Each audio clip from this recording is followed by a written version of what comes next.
حیا کو اس رات ماں سے بہت مار پڑی تھی، جبکہ شہریار پر ہمیشہ کے لیے اس گھر کے دروازے بند کر دیے گئے۔ اگلے روز صبح ناشتے کے بعد حیا اپنے باپ اور بھائیوں کی عدالت میں یوں پیش ہوئی تھی کہ اس کا چہرہ ماں کے تھپڑوں سے سوجا ہوا تھا۔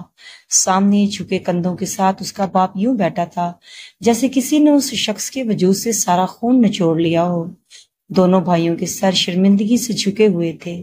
ماں صدیوں کی بیمار لگ رہی تھی، مگر اسے اس وقت ان میں سے کسی رشتے کی کوئی پرواہ نہیں تھی۔ اسے وہ سب ظالم اور سیاد لگ رہے تھے جو اس کے پیار اور خوشی کے دشمن بن گئے تھے۔ وہ سست قدموں سے چلتی تن کر باپ اور بھائیوں کے سامنے کھڑی ہو گئی تھی۔ باپ نے دیکھ لیا تھا بیٹی کی آنکھوں سے حیا مفقود ہو چکی ہے، تبھی وہ ہارے ہوئے لہجے میں بولے تھے، تم جانتی ہو پتر کہ تم میری اکلوتی بیٹی ہو۔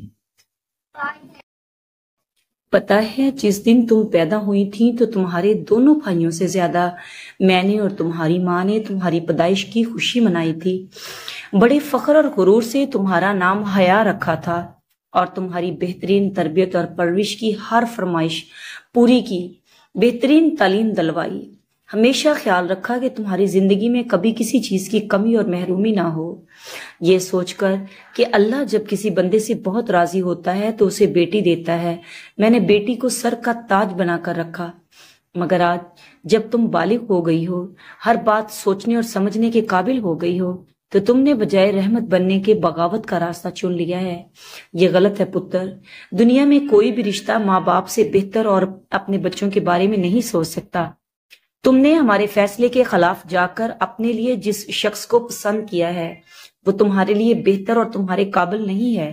اس لیے بہتر یہی ہے کہ ہوش کے ناخن لو اور اپنے ماں باپ کی عزت کا خیال رکھو۔ اپنے رشتوں سے کٹ کر کوئی بھی انسان، خواہ وہ مرد ہو یا عورت، عزت اور سکون کی زندگی نہیں جی سکتا۔ تم سمجھ رہی ہو نا پتر میں کیا کہہ رہا ہوں؟ باپ کا لہجہ ایسا تھا کہ وہ چاہتے ہوئے بھی اختلاف میں کچھ نہیں کہہ پائی، مگر اس کا یہ مطلب ہرگز نہیں تھا کہ وہ ان کی باتوں سے مرعوب ہو کر اپنے ارادے سے پیچھے ہٹ جائے گی۔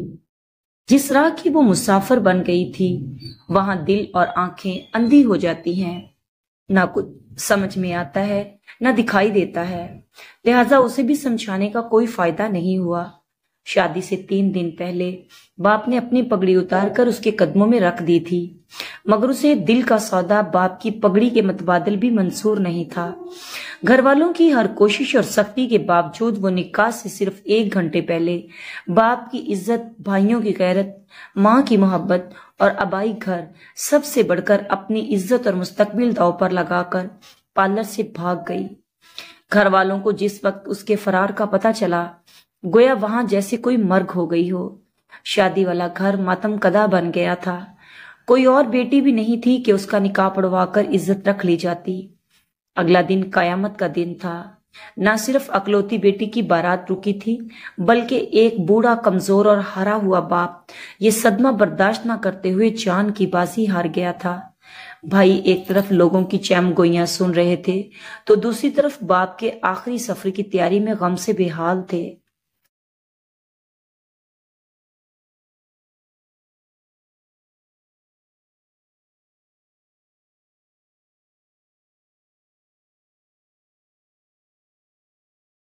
ماں زندہ لاش بنی ساکت بیٹھی سب دیکھ رہی تھی، یوں جیسے قیامت تک کچھ نہیں بولے گی۔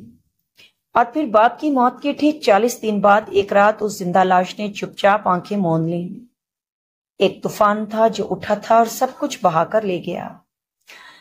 ادھر اس قیامت سے بے خبر حیا عبدالکریم اپنے محبوب شہریار افریدی کے ساتھ عدالتی نکاح کے بعد گویا دنیا کی سب سے خوش قسمت لڑکی بن گئی تھی۔ اسے خبر ہی نہیں تھی کہ اس نے کس نقصان پر اپنی خوشیوں کے محل کی بنیاد رکھی ہے۔ شہریار نے اسے شہر میں علیحدہ گھر کرائے پر لے کر دے دیا تھا۔ فی الحال اس کی پہلی بیوی اور بچوں کو اس کی شادی کے بارے میں کوئی خبر نہیں تھی، لہٰذا اس کے گھر کا کوئی فرد بھی اس شادی میں شریک نہیں ہوا تھا۔ صرف گنتی کے چند بھروسے مند دوست اور ان کی بیگمات ہی نکاح کی تقریب میں شریک ہوئی تھیں۔ وہ ایک وڈیرا تھا، روپے پیسے کی کوئی کمی نہیں تھی، لہٰذا حیا کی ہر خواہش پوری کی گئی۔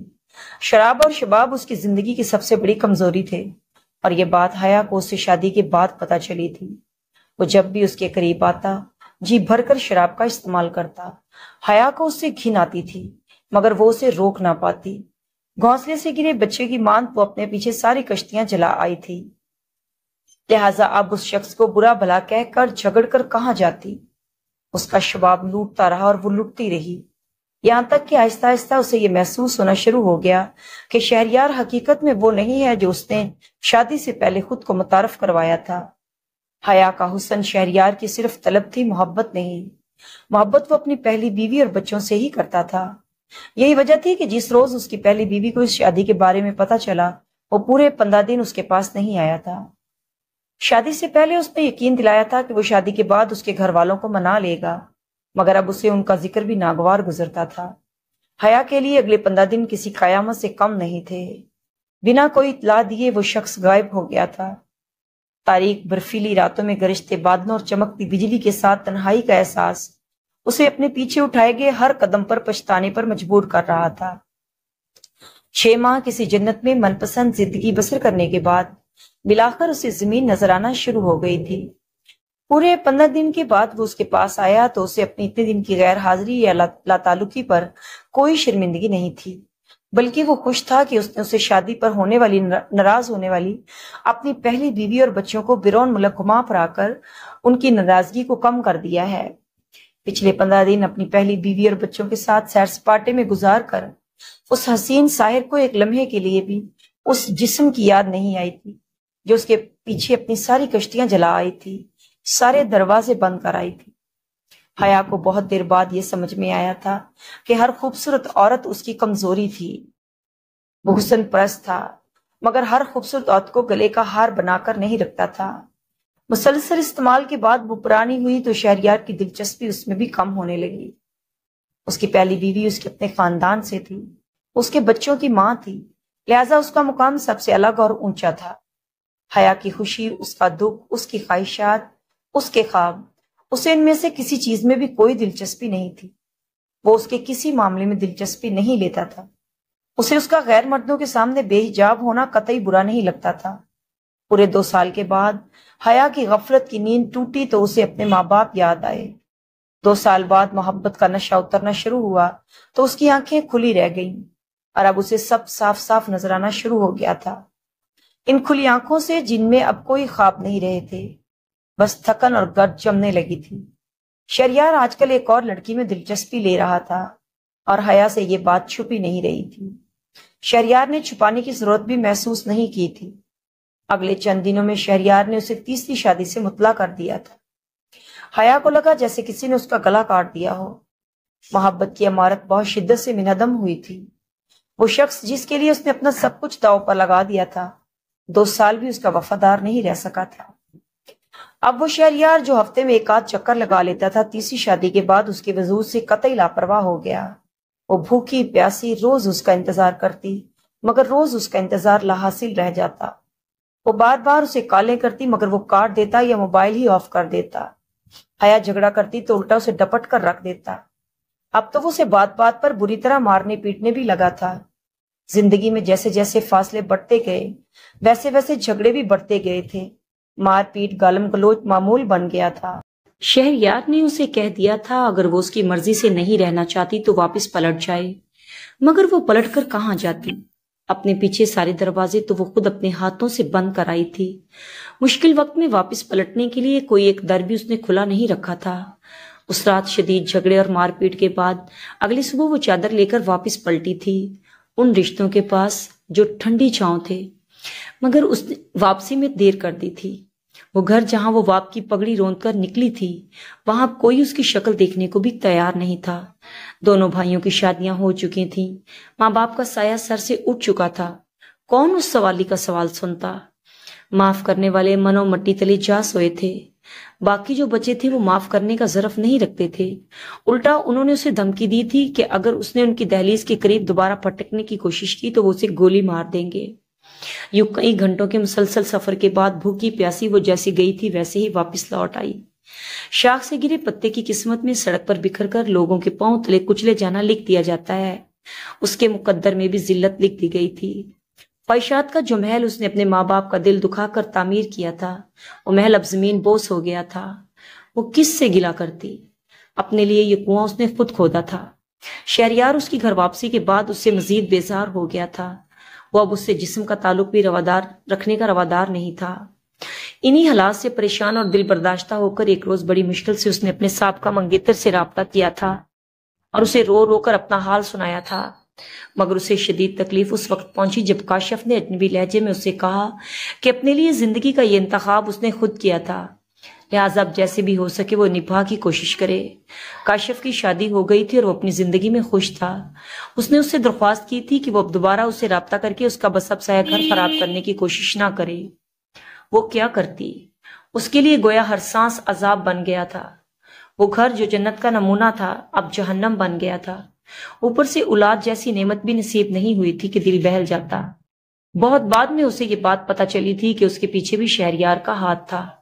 اسے گھر سے بھاگی ہوئی ایک بدکردار بے اعتبار لڑکی کی کوکھ سے اپنے لیے اولاد کسی صورت قبول نہیں تھی۔